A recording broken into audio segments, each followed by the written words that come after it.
अंग अंग मद मातल दहिया खिल के भइल गुलजार भंवरवा बनके आजा राजा रहिया जो ही तुहार भंवरवा बनके आजा राजा रहिया जो ही तुहार।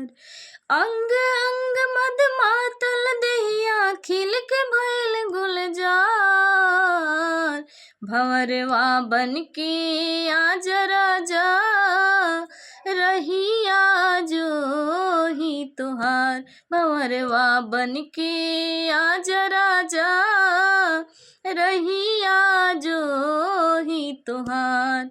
मोर बलमुआ हो मोर सजनवा हो कबूले करैबा इंतजार मोर बलमुआ हो कबूले करैबा इंतजार।